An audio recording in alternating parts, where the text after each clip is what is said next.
Thank you.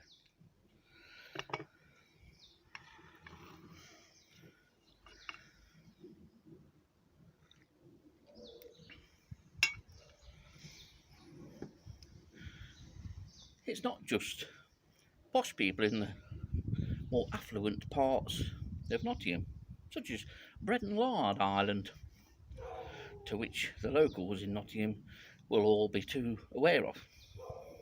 Here in Market Warsop, even the darkest corners of Market Warsop, such a practice of the use of cup and saucer, although very much frowned upon, is still secretly practiced.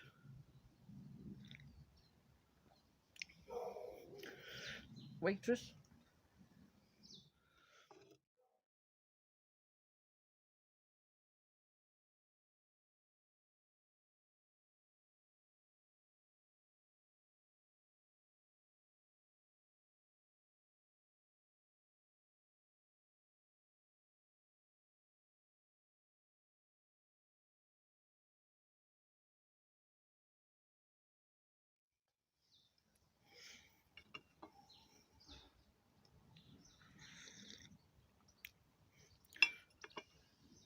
Now then, today's video, or at least the start of today's video, may have made you question whether you're on the right YouTube channel or not. Rest assured, this is the channel that you've always come to for utter nonsense. Today I'm staying at home, and I'm going to talk about this lot as the siskins fly over. This is all the livestock that I'm currently rearing, or I'm about to start rearing. These are Marsh fritillary larvae, and you'll see these in the clip. The clip's a month old. I was going to put this video together a month ago at the beginning of February, but somehow got waylaid and it got lost amongst all the other nonsense. But when you see these, I'll have only just got these. They're now approaching full grown. They're all, or most of them, are in last instar. I've been trying to hold the development back, not very successfully. But otherwise, everything else that you're about to see, the pupa and cocoons are still pupa and cocoons. And the eggs are still eggs. Although now we're almost a week into March. Everything's soon about to change.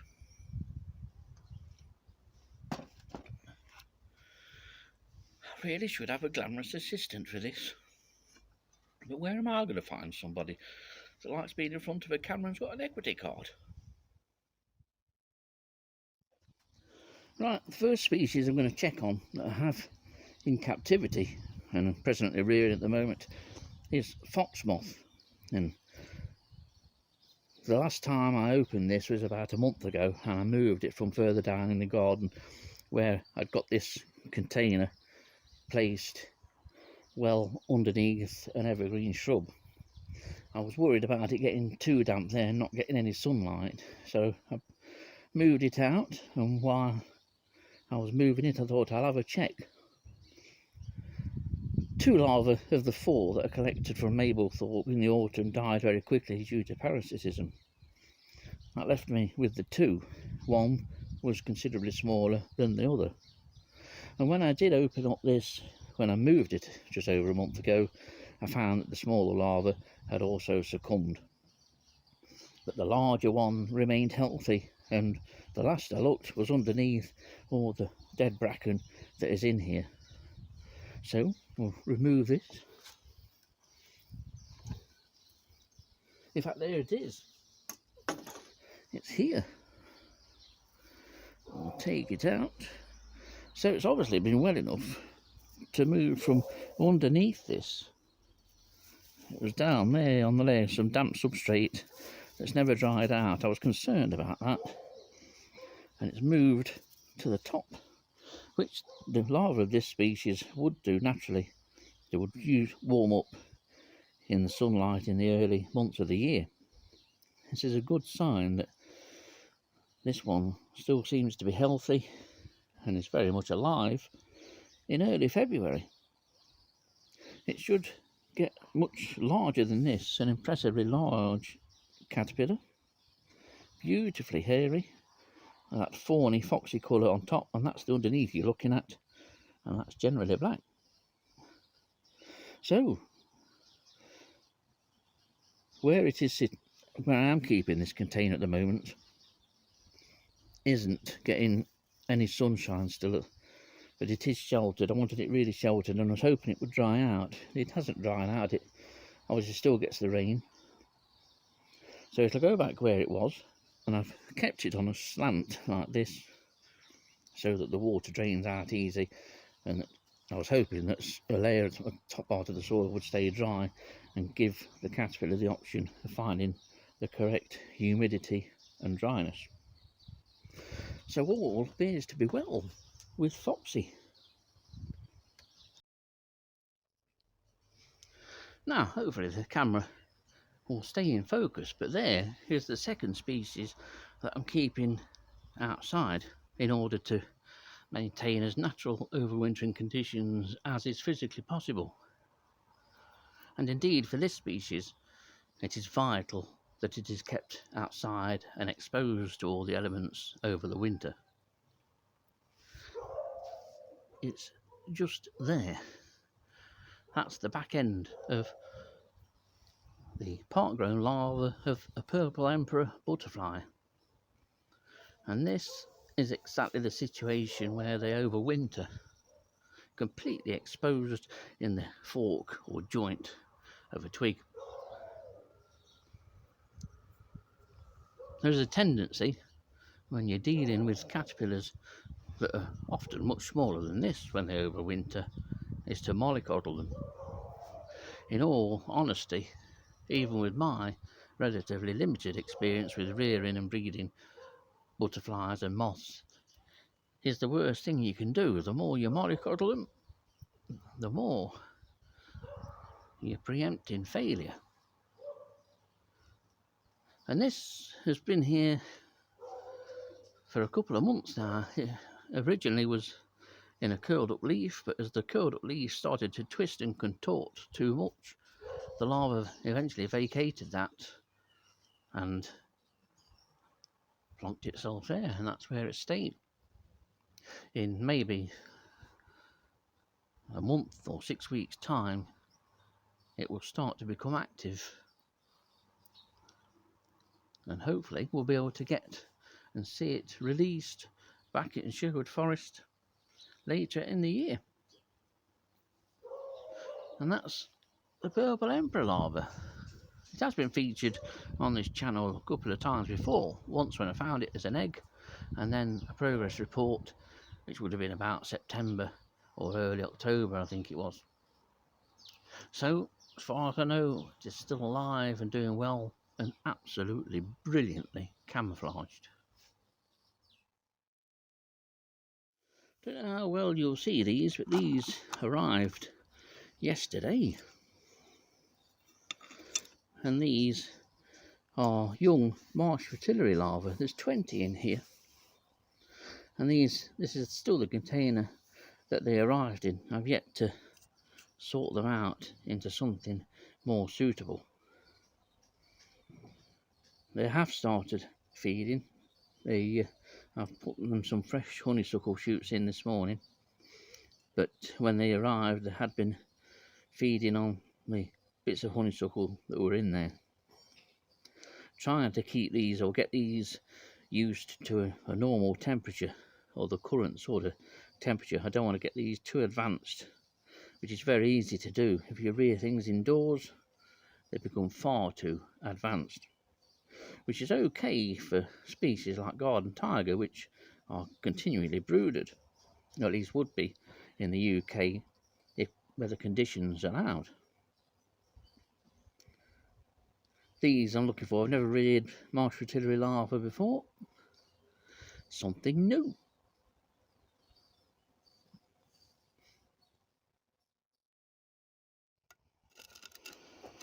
Right, well, continuing this relative mystery tour. I'll explain why it's a mystery tour in a minute. Next on the livestock list are these are the cocoons containing the pupa of the emperor moth. 5 in all, 2 male pupa in these smaller cocoons and 3 females. Hopefully we'll get to breed them. These will be the first things to emerge as adults. Looking forward to them. Smashing moths. Never bred them before, had them before, but they didn't breed for some reason. So an all-out attempt will be made again. So that's emperor moth. And here's why this livestock is something of a mystery. Now I know what some of these pupa are. These are moth pupa. Of the larger ones here, this is the pupa of pine hawk moth from a larva that beat from a pine in Mansfield Cemetery. Quite an unusual pupa because you may be able to see that the proboscis is almost external to the rest of the pupa, rather like privet hawk moth, but the pupa of pine hawk isn't as large as privet hawk moth. Now this one here, this is the smooth pupa of eyed hawk moth. Super moth, and this is going to be a female. Compare that to the rough surface pupa of poplar hawk moth, which is that one there. Still following? Right, and here's another poplar hawk moth. So there's 2 poplar hawk moths there and there. Now the smaller one in between the 2 is a broad-bordered beehawk pupa, considerably smaller than all the other hawk moths. If I remove these larger pupa, like so, we've now got a number of smaller pupa. I can't remember what most of these are. So these 2 here, and a small one up here. So these 3 in this corner, I'm pretty sure are all yarrow pugs. Let's just move it so you can see better. There is another pug in here. I seem to think the tawny speckled pug is in here somewhere. I'm not sure, but there's 2 pupa that look very similar. I remember collecting several pugs. There's another, that's another pug pupa there. That's small white, the green pupa, characteristic pyridae shape pupa. What else is in here? Well, seem to remember that might be clouded silver tucked away on this leaf here, look. And then at the far end there, I seem to think it might be an egger, I'm not sure. So, that's a quick run through the pupa that I can remember. So, on here, there, and there. Right, 2 similar species. These are the cocoons. One is there, look, and another one is more obvious there. Now these are both poplar kitten and sallow kitten. I can't remember which is which. I have a feeling the larger one is poplar kitten. So after a bit nice when those 2 hatch out. The pupa well tucked in, they do make a very hard cocoon. So that's them. Oh, what other little goodies have we got? Eggs now. The eggs that you can see in there are the eggs of dark crimson underwing. Species that will arrive in Nottinghamshire, no doubt, in a few years' time, or any time really, if it hasn't already done so. And preempting that, and preempting the fact that someone, if they do catch it, will only photograph it stuck into an egg box, I'm going to rear some. So ensure that I get some decent photographs. Obviously it's a moth I've not seen. It's a moth that's sort of spreading up through the UK. Not sure whether it's reached Leicestershire. I would imagine that it probably has now, and it's only a matter of time before it hits Nottinghamshire. So there's about 15-20 eggs in there. And next,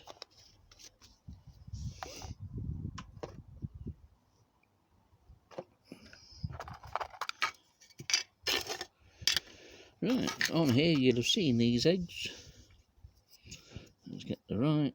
There's 2 white letter hair streak eggs. Not whether you'll see these, but one of the white letter hair streak eggs is just there, and the other one, I'm not showing these brilliantly, am I? But and the other one is tucked away on the top of that bud there. That's 2 bits of wych elm, and on here we have eggs. On here we have eggs of purple hair streak tucked away in these buds. Well, I can arrange it so that you can possibly see one. There's one there. Look, you might not see because it's in the shade now.